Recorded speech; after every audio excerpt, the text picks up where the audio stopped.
Hello good morning दोस्तों। आज हम क्लास 10 के चैप्टर 1.2 पढ़ेंगे। 1.2 में दिया गया है पहला सवाल जो है वो कहता है कि निम्नलिखित संख्याओं का अभाज्य गुणनफल गुणनखंडों को गुणनफल के रूप में व्यक्त कीजिए। जैसे कि अब एक नंबर सवाल है 140।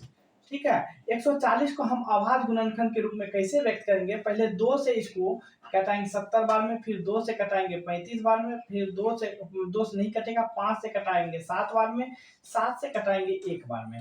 इसी को हम अभाज्य गुणनखंडों के रूप में इस तरह से लिख सकते हैं।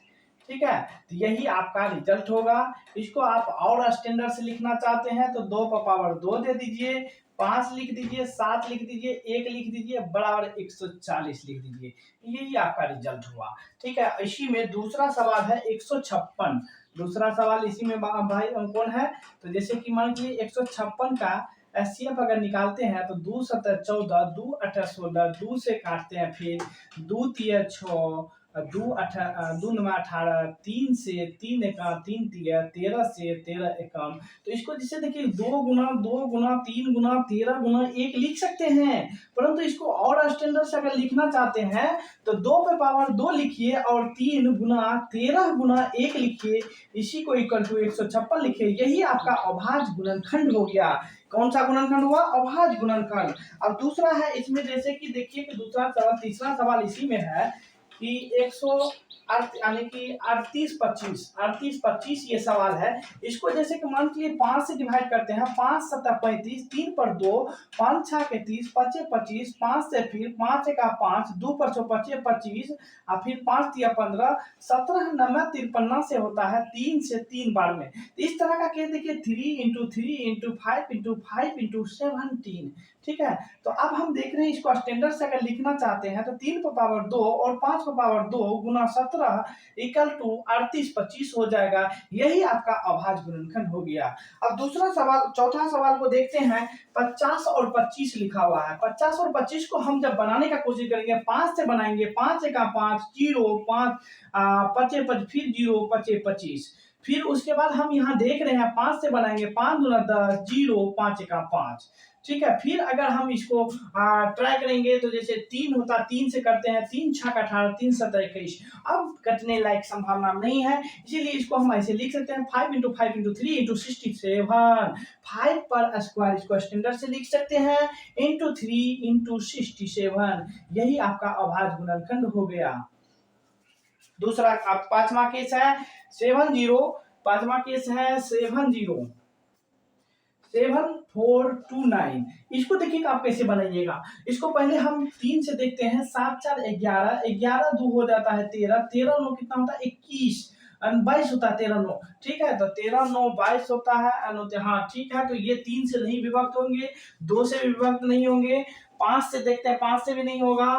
फिर उसके बाद हम 6 7 से देखते हैं, 7 1 7 6 42 नहीं हो रहा है। फिर 11 से देखते हैं, 7 2 9 और 9 4 13, नहीं 11 से विभाजित नहीं हो रहे हैं। फिर उसके बाद 13 से देखते हैं, 13 5 65, उसके बाद 13 5 65 और 9 पर 2 होते 17 91, 13 से विभाजित नहीं हो रहे हैं। 13 के बाद 17 से देखते हैं, 17 चौके 68 और फिर 6 पर 2, 17 चौके 51, 17 से हो सकते हैं। देखते हैं 17 से खिला करके, 17 चौके 68, उधर कितना बचा 6, 6 पर 2 62 हुआ, तो 17 तिया 51, इधर 11 बचा, 62 में 51 गया तो 11 बचा, 17 7 79, 17 7 79।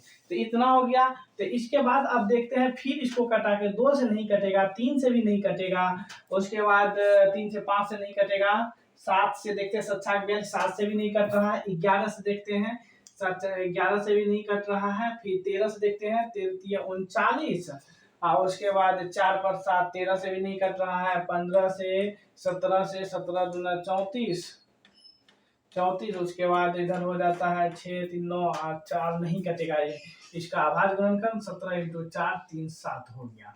ठीक है, तो हम लोग अभाज्य गुणनखंड इसी माध्यम से बनाएंगे।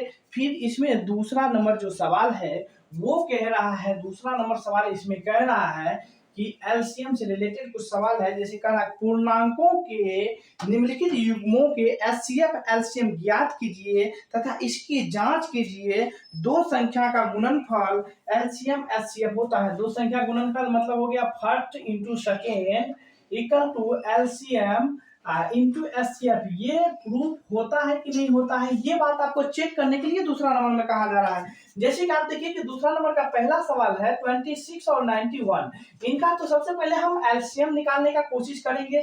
तो देखिए कि 26 और 91 का एलसीएम निकाले तो 13 से डायरेक्ट लगाते हैं, 13 दूना 26, 13 सत्ता 91। फिर अब ये कटने लायक नहीं है तो 13 दूना 26 गुना 7 करेंगे तो यही आपका रिजल्ट होगा एलसीएम का। 7 का 42, 7 बाकी 4, 7 दूना 14, 4 18 हो जाते हैं। ठीक है, उसके बाद देखिए कि इसका अगर हम एचसीएफ निकाले तो एचसीएफ होता है जैसे कि 26 और 91 का अगर हम एचसीएफ निकाले तो 26 दूना 52, 26 दिया हम देखेंगे 78 होगा। 17 18, 3 दूना 6, 1 7। ठीक है, 11 में 8 गया 3, उसके 8 में से 7 जाएगा 1, 13 से ये 26 हो गया, 2 बार में 26, तो एचसीएफ का हो गया आपका 13। एचसीएफ कितना हुआ 13। तो अब देखिए कि हम यहाँ देख रहे हैं कि फर्स्ट संख्या इंटू सेकेंड संख्या। फर्स्ट हमारा संख्या है 26 गुना 91 इक्वल टू ये फर्स्ट संख्या है, ये सेकेंड संख्या है, इनटू एलसीएम 182 है और एचसीएफ 13 है। यहाँ देखिए 26 और 91 को अगर गुना करते हैं तो कितना आता है ये भी देख लेते हैं। 26 गुना 91 करके, ठीक है, 1 से 26, 9 6 के 54, हाथ बाकी 5, 9 दूना 18, 5 23। ठीक है, 6 4 2 6 3 2, यानी कि ये दोनों को गुना करते हैं तो 23 66 होता है बराबर। अब ये दोनों को भी गुना करके हम देख लेते हैं। 182 गुना 13, तो 3 से देखते हैं, 3 दूना 6, तो 8 24, हाथ बाकी 2, 3 का 3 2 5, और उसके बाद 1 से 182, फिर 6 6 8 5 13, 1 1 2, यानी कि इसको भी गुना करते हैं तो हम 23 66 आता है। तो ये दोनों बराबर है। यही चीज हमको प्रूफ करने के लिए कहा जा रहा है एक्सरसाइज 1.2 के 2 नंबर का दूसरा सवाल या पहला सवाल या तीसरा सवाल में। अब हम तीसरा सवाल को देखेंगे। एक्सरसाइज 1.2 के तीसरा सवाल को देखेंगे। 1.2 के तीसरा सवाल जो है वो भी एलसीएम से रिलेटेड है। जैसे कि अब देखिए कह रहा है कि अभाज्य गुणनखंड की विधि द्वारा पूर्णांक एचसीएफ और एलसीएम ज्ञात कीजिए। अभाज्य गुणनखंड विधि द्वारा, जैसे देखिए कि पहला सवाल है यानी कि 3 नंबर का 12 15 और 21, 12 15 और 21। सबसे पहले इसका जो है हम लोगों को एचसीएफ और एलसीएम ज्ञात करना है, और वो भी यानी कि गुणनखंड विधि, वो भी गुणनखंड विधि से। जैसे देखिए कि आप 12 का गुणनखंड अगर करते हैं तो 2 6 12, 2 से 3 बार में, 3 से 1 बार में। ठीक है, अगर 15 का गुणनखंड प्राप्त करते हैं तो 3 से 5 बार में, 5 से 1 बार में।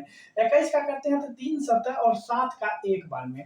अब इसको एक लाइन में लिख देते हैं। जैसे देखिए 2 गुना 2 गुना 3 गुना 1, इसको लिखते हैं 3 गुना 5 गुना 1। उसके बाद इसको लिखते हैं 3 गुना 7 गुना 1।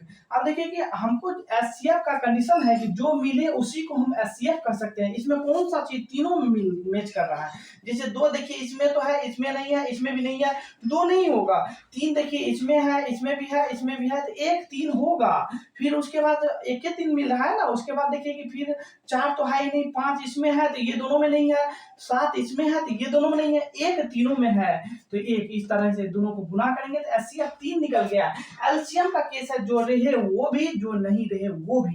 जैसे देखिए कि यहाँ पर 2 को 2 है तो ये 2 को 2 आपको लिखना है।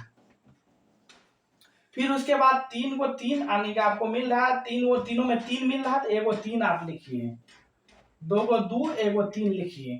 उसके बाद देखिए आपको 1 मिल रहा है, 5 भी मिल रहा है, 7 भी मिल रहा है, 5 भी मिल रहा है, 7 भी मिल रहा है। ठीक है, तो इसी तरह से अब गुना कीजिए इसको। देखिए 2 दूना 4 तिया 12 पंच 60, 60 छाक 42, 420 हो गया।